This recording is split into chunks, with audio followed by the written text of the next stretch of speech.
Maybe, I don't know about that. Whether many of the cultures around the world that still exist, that have a process language, they don't confuse the word with the thing. They have a process language. Most of you, I guess, have heard me tell about my experience with the Orang Aslis, where my translator really told me before the session he was going to have a hell of a time translating if I used any use of the verb to be. Because he said we don't have it in our language. And I just stood and thought for a few moments, what would life be like if I had never been taught the verb to be? See?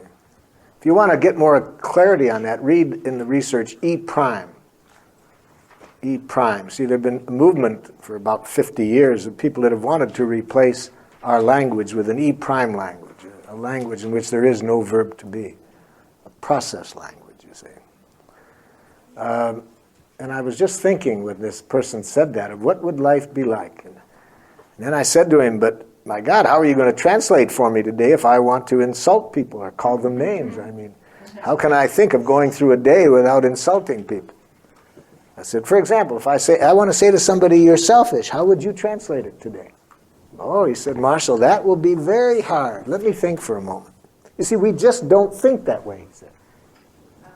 We just don't think that way, what somebody is. So if you said you're selfish, I would say to the person, Marshall says that he sees you taking care of your needs, but not the needs of others.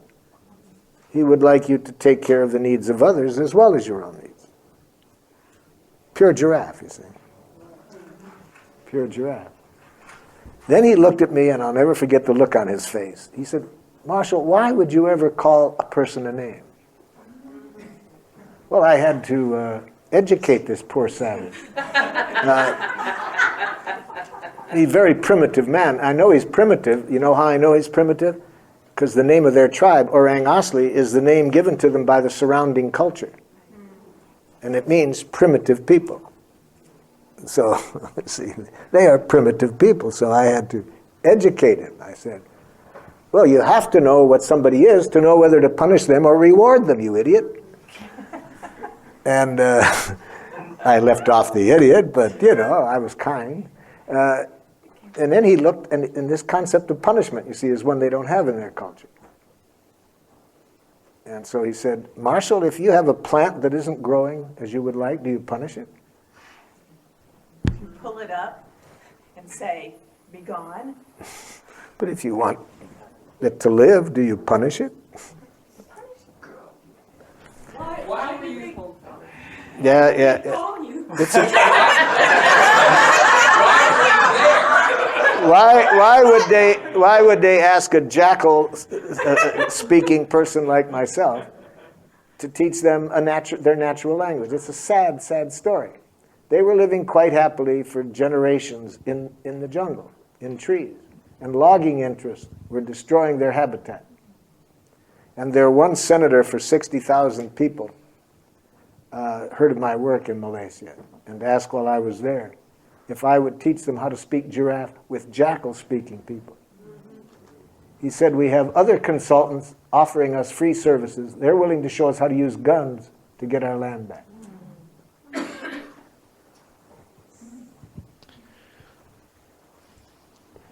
Spell the tribal name? Orang, O-R-A-N-G, which is the name, orangutan, people. Asli, A-S, sometimes it's spelled A-S-L-I, sometimes A-S-I-L-I, but Orang Asli. You said that E prime? E prime is this movement. The letter E? Yeah, E dash prime is a language in which no verb to be. They wanted. It's also the title of a book. It's a book about this title. Yeah.